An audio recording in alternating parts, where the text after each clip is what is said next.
इस वक्त मैं ट्रेवल कर रहा हूँ और रास्ते में जितनी अपडेट्स हैं वो सारी मैं आपके साथ शेयर करता हूँ। जो खित्ते से और पाकिस्तान से खबरें मेरे पास पहुंची हैं और इसके अलावा जो इंटरनेशनल मीडिया में चीजें आई हैं।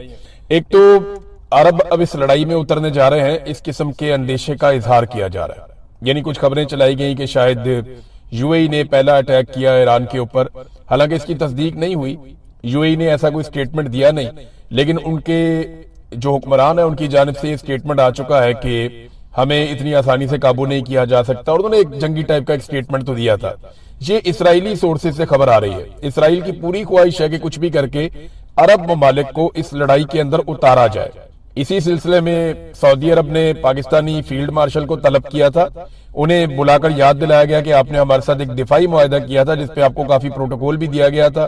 फिर दूसरी बात यह है कि पाकिस्तानियों को याद दिलाने की जरूरत नहीं है कि सऊदी अरब के अरबों डॉलर हमारे अकाउंट्स में पड़े हुए हैं, हम उनसे उधार तेल भी लेते रहते हैं। तो बहुत सारे एहसानात हैं, तो वक्त आ गया कि अब उनकी बात मानी जाए। अब मामला यह है कि अगर अरब ममालिक इस लड़ाई के अंदर उतर जाते हैं तो सबसे बड़ा बेनिफिशियरी कौन होगा?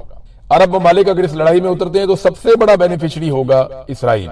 उसे फायदा होगा उस लड़ाई में जिसमें वो अकेला पड़ता जा रहा है। डोनाल्ड ट्रंप के लिए बड़ी मुश्किलात अमेरिका में पैदा हो चुकी हैं, नेतन्याहू के लिए बड़ी मुश्किलात पैदा हो चुकी हैं। पहली मर्तबा इसराइल को इतनी मार पड़ रही है और इतने बम इसराइल में गिर रहे हैं कि इससे पहले कभी माजी में हुआ नहीं, कभी किसी ने सोचा भी नहीं था कि इनके साथ ये होगा।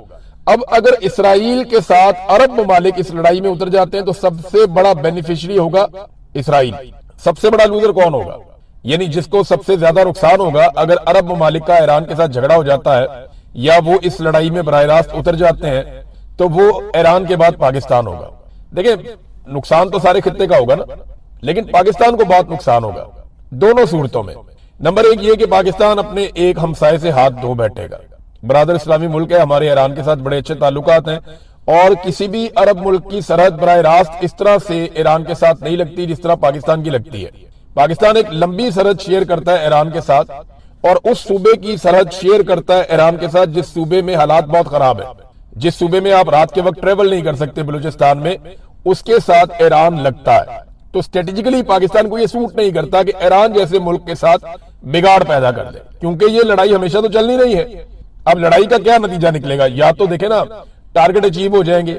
अमेरिकन इंटेलिजेंस एजेंसियां, 18 एजेंसियों ने अमेरिकन नेशनल इंटेलिजेंस एजेंसी को यह लिखकर दे दिया है और वो रिपोर्ट लीक हो गई है, पब्लिक हो गई है, जिसमें यह बताया गया कि जनाब ये रिजीम चेंज नहीं हो सकता है ईरान में। आप जो मर्जी कर लें, आप ईरान में रिजीम चेंज नहीं कर सकते। ये अमेरिकन इंटेलिजेंस एजेंसियों की रिपोर्ट है। अब रिजीम चेंज तो होगा नहीं, जो भी जंग के अहदाफ है वो ये हासिल कर लेंगे अगर पाकिस्तान इस जंग में उतर जाता है। लेकिन अगर अरब उतरे तो पाकिस्तानियों को उतरना पड़ेगा। सऊदी अरब घसीट के पाकिस्तान को ले जाएगा यूएई भी, हमने इन सारों के पैसे देने, वरना ये कहेंगे जनाब फौरी तौर पे हमारे पैसे वापस करो। तो अरबों की और ईरान की अगर लड़ाई हो जाती है तो इसराइल सबसे बड़ा बेनिफिशियरी और पाकिस्तान सबसे बड़ा इसका नुकसान उठाने वाला मुल्क बनेगा, क्योंकि एक तो हमारा हमसाया बहुत जाया हो जाएगा हमेशा के लिए, दूसरा हम इस लड़ाई के मुतहम्मिल हो नहीं सकते।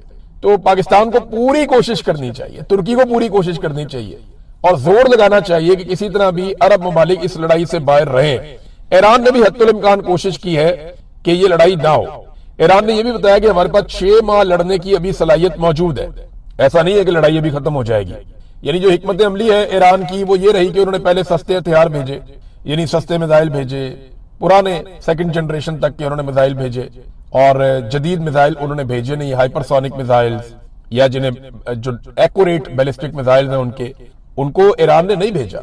ईरान ने अपने पुराने मिसाइल भेजे और पुराने ड्रोन भेजे। खुदकुश ड्रोन है वो, शायद ड्रोन जैसे कहते हैं, वो खुदकुश है। यानी नॉर्मली हमने ड्रोन देखे थे ना, ड्रोन आता है ऊपर से गुजरता है, मिसाइल फेंकता है, तबाही होती है, ड्रोन चला जाता है। ऐसा नहीं है, ये ड्रोन आता है खुद ही आगे टक्कर मारता है जिस चीज में लगना होता है। तो 100% एक्यूरेसी के साथ ये आते हैं, आगे टक्कर मारते हैं और तबाही फैला देते हैं। तो ये ड्रोन का तोड़ तो कोई नहीं है अमेरिका के पास, इसराइल के पास। जो तोड़ है, अभी बीबीसी में एक और रिपोर्ट छपी हुई है, वो पैट्रियट मिसाइल है। और जो पैट्रियट का एयर डिफेंस सिस्टम है उसकी बैटरियां वहां लगी हुई है पूरे रीजन के अंदर, और पैट्रियट का एक एक मिसाइल जो है वो 4 मिलियन यानी 40 लाख अमेरिकी डॉलर का है। तो 15-20 हजार का ड्रोन गिराने के लिए ये 40 लाख अमेरिकी डॉलर जाया कर देते हैं। और 800 के करीब इंटरसेप्टर्स मार चुके हैं ये अभी तक, 800 के करीब। ये रिपोर्टें छप चुकी हैं आलमी मीडिया में। तो 800 इंटरसेप्टर्स का आपको मतलब पता है?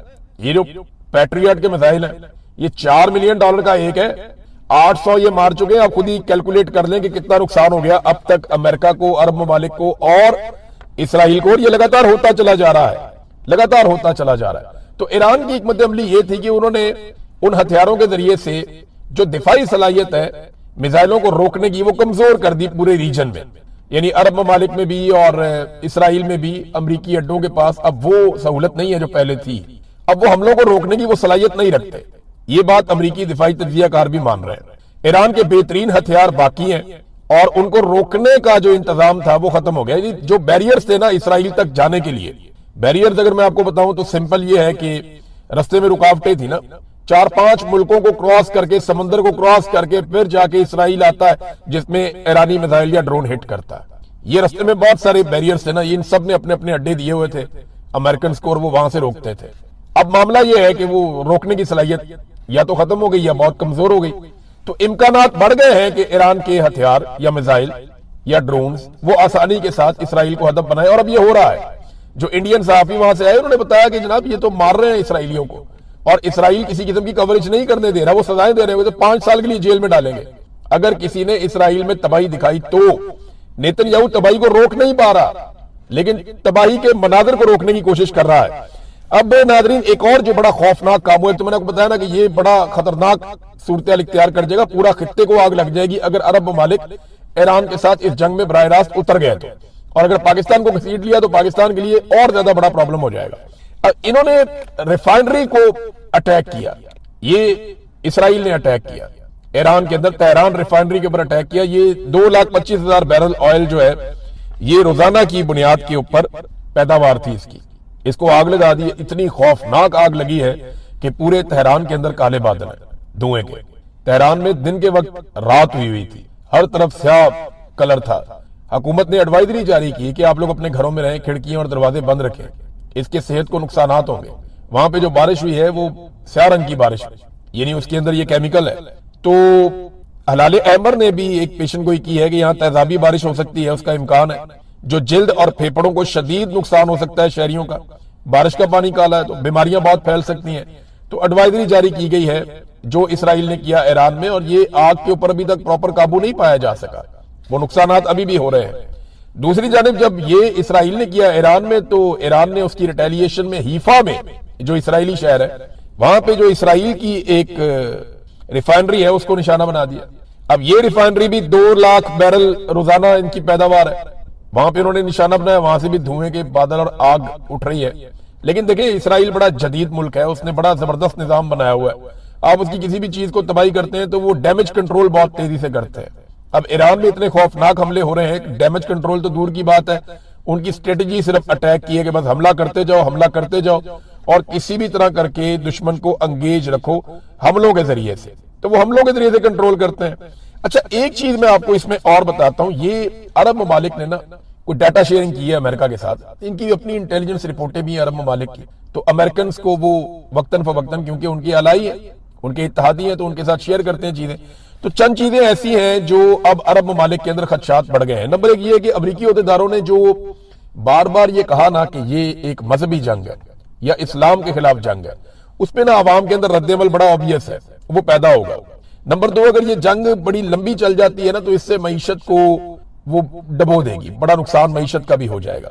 अवाम में राय बन रही है कि अमरीकी बेसिस, ये अरब अवाम के अंदर ये राय बन रही है, अरब अवाम ये सोचना शुरू हो गए हैं कि जो अमेरिका की बेसिस है उनका हमें फायदा नहीं है, उनका हमें नुकसान है, वो हमें तहफ़्फ़ुज़ नहीं दे रही बल्कि हमारे लिए वो खतरा बन रही है।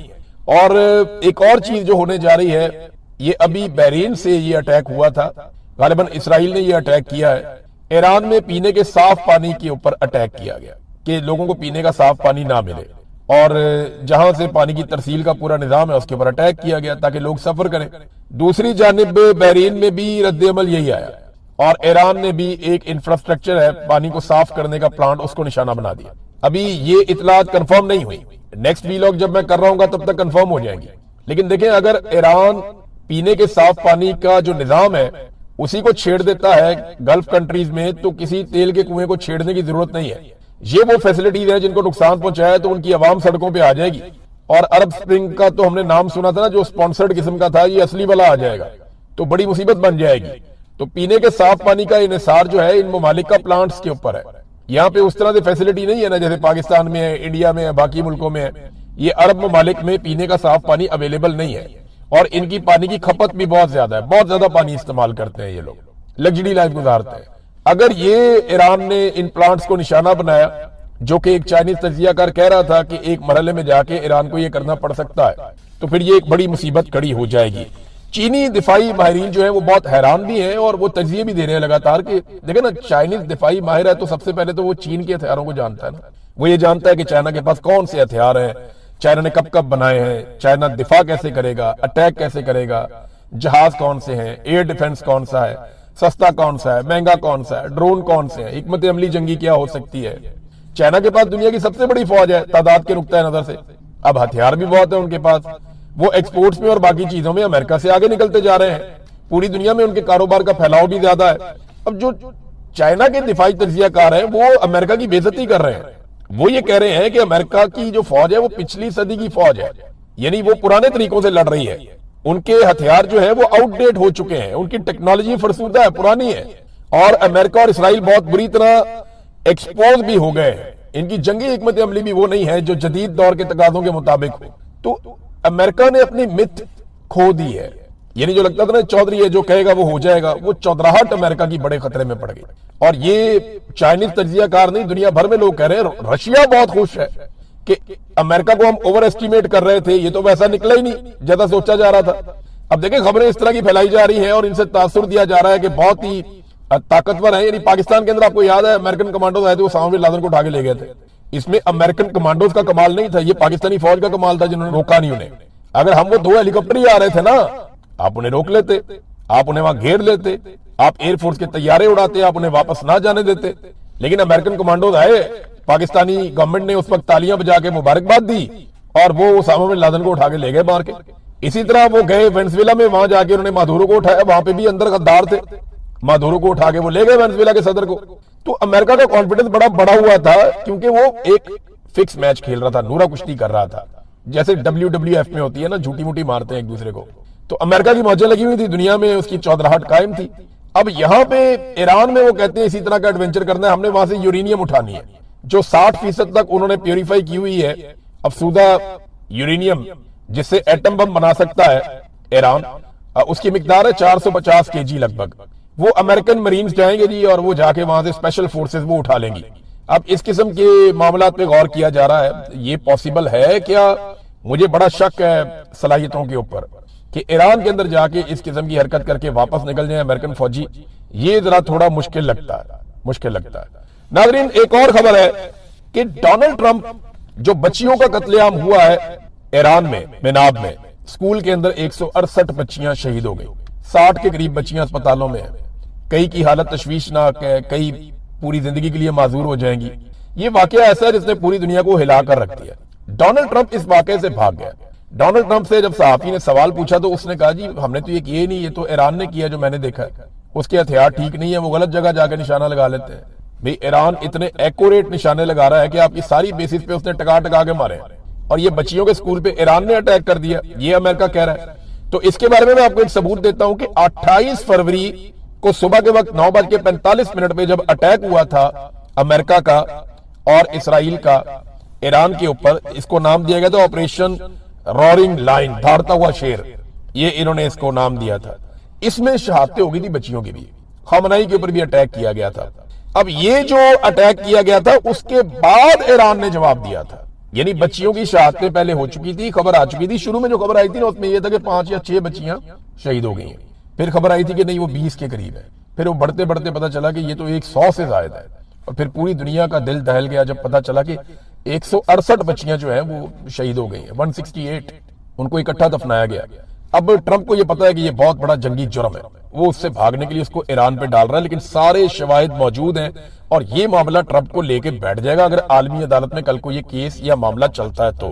ट्रंप अब बच्चियों की शहादत के मामले से भाग रहा है। वहीं पे अमेरिकी वज़ीर दिफा खड़ा था, उससे पूछा, उसने कहा जी हम तहकीकात कर रहे हैं। ट्रंप कहता नहीं, ये ईरान ने मारा, हमने नहीं मारा। ईरान ने अभी तक सिविलियंस को, खवातीन को, बच्चों को निशाना नहीं बनाया। जहां पे भी ईरान ने अटैक किया मिलिट्री इंस्टॉलेशंस पे अटैक किया। हाँ, क्योंकि अभी इसराइल के अंदर से कोई मनाजिर नहीं आ रहे, कोई तस्वीर नहीं आ रही, कोई तफसीलात नहीं आ रही, और नेतन्याहू सारे मामले को छुपा रहा है, तो तब पता चलेगा कि इसराइल के अंदर सिविलियंस का कितना नुकसान हुआ है। CNN ने एक रिपोर्ट जारी की। वो रिपोर्ट ये दिखाती है कि किस तरीके से इराक जंग में 2004 में, आपको याद होगा, इराक जंग हुई थी, जब अमेरिका सारी दुनिया को लेकर इराक के ऊपर चढ़ गया था कि सद्दाम हुसैन को पकड़ो, इसका रिजीम चेंज करो और इराक को काबू करो। और उसकी वजह ये थी, वो कहते थे यहाँ पे वेपन्स ऑफ मैस डिस्ट्रक्शन, वो यहाँ पे कोई कीमियाई हथियार है, वो बहुत बड़ी तबाही फैला देंगे, तो पकड़ो। कोई कीमियाई हथियार तो मिला नहीं, पूरे इराक को तबाह कर दिया। आज भी इराक के अंदर आग लगी हुई है। अमेरिकन इराक में से भाग रहे हैं अपनी कंपनियां छोड़ छोड़ के, और वहां की मलेशिया फिर एक्टिव हो गई हैं। वो अमेरिकी असासों को वहां पे जला रहे हैं, उनको नुकसान पहुंचा रहे हैं। अब CNN ने रिपोर्ट दिखाई कि 2004 में उस वक्त की जो अमेरिकी हुकूमत थी, उसके जो बयानात थे, एग्जैक्टली वैसे ही बयानात आज की जो अमेरिकी हुकूमत है वो दे रही है। अंदाजा करें 22 साल गुजर गए, ना अमेरिका के बयानात बदले, ना तरीकाकार बदला, ना पॉलिसी बदली, और ना ही इनके बयानात और हथियार बदले। यानी जिस तरह इन्होंने उस दौर में किया था, बिल्कुल वैसे ही इस दौर में भी कर रहे हैं, कोई फर्क नहीं है। और CNN एक्सपोज कर रहा है, लगातार एक्सपोज कर रहा है। ईरानी सदर ने खुफिया मुकाम से एक पैगाम दिया, वहां पे उनके साथ एक गालिबन इंजीनियर या साइंटिस्ट भी खड़े थे, और पीछे कुछ हथियार नजर भी आ रहे थे। तो ईरानी सदर को अब महफूज किया गया है, क्योंकि वो निशाना बना रहे हैं इसराइली और अमेरिकन। तो उन्होंने कहा अमेरिकी सदर ने गलत किया, मेरे बयान का गलत मतलब लिया। 168 मासूम बच्चों का कत्ल किया गया, गजा में 60,000 कत्ल कर दिए, और ये बेशर्मी अमेरिका और इसराइल ने की है। फिर कहते हैं हम ईरानियों को कत्ल नहीं करना चाहते, हमलावरों का हम डट कर मुकाबला करेंगे, ताकत के साथ उनको जवाब देंगे। हमने जो माफी मांगी है वो सिर्फ खित्ते के अवाम से है, जो इन तनाज़ात से परेशान हो रहे हैं। यानी हमारे ब्रादर इस्लामी मुल्क जो है, उनके जो अवाम परेशान हो रहे हैं, उनसे हमने माजरत की थी। और साथ उन्होंने कहा खित्ते के ममालिक हमारे दोस्त हैं, हमारे भाई हैं, मगर जहां से हमला होगा वहां हम जवाब जरूर देंगे। और ये दोनों अलग अलग चीजें हैं, समझें इसको और सिंप्लीफाई कर लेते हैं। आज एक आपका घर है और एक सामने दूसरे बंदे का घर है। आपका एक दुश्मन आता है, दूसरे बंदे के घर की छत पे चढ़ता है और आपके घर पे ईंटें मारना शुरू कर देता है।